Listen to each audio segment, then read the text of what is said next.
Today I'm going to talk about the Kennewick Man and how, if he is either of if scientists deserve to have him or if the Native Americans should have him. So, in my presentation, 19 years ago, in the town of Kennewick in Washington D.C., USA, a couple of college students stumbled upon the remains of a male skeleton. Radiocarbon dating revealed he was 8,500 years old, and he is currently regarded as one of the most important skeletons ever found in North America. He is perhaps also the most controversial. A fierce legal battle was fought between scientists and those who wished the skeleton to be reparated to local Native American tribes who claimed him as their own. A 2004 court ruling decided that no one had ownership over the remains of the Kennewick Man, but that his remains should be safeguarded by the U.S. Army Corps of Engineers, who owns the land where the remains were excavated. It also granted scientists the right to study the remains. Native Americans nonetheless took him to be an ancestor and called him the Ancient One. But initial investigations suggested Kennewick Man was not a Native American, and scientists believe he was more similar to an ancient group of people who went on to populate Polynesia.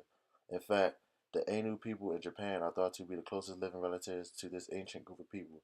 So was Kennewick Man more closely related to the Ainu people or Native Americans?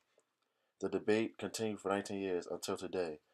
Now, an international team of scientists have sequenced Kennewick Man's genome, and they found that Native Americans have the strongest ancestral claim.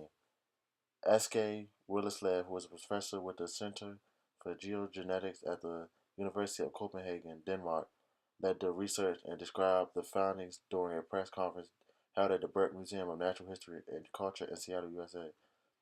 The first important question we tried to address that was to contemporary population is Kennewick Man most closely related?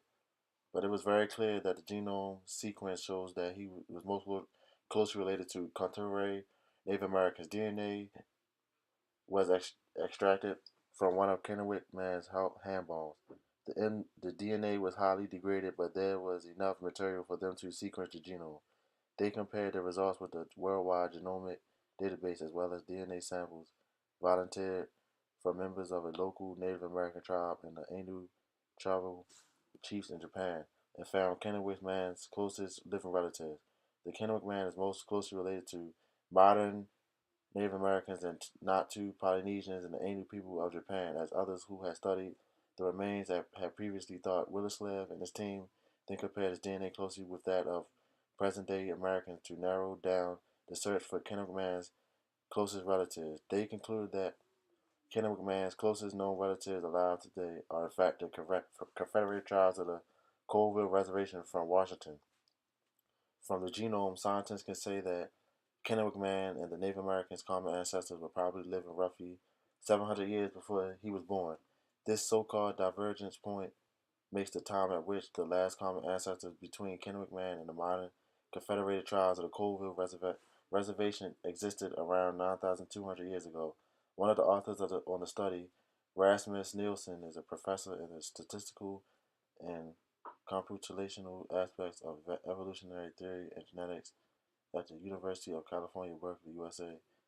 He explains that whether the Colville tribes are direct descendants of Kennewick Man or if they simply share a common ancestor before genetically diverging away from each other is something that the scientists do not yet know.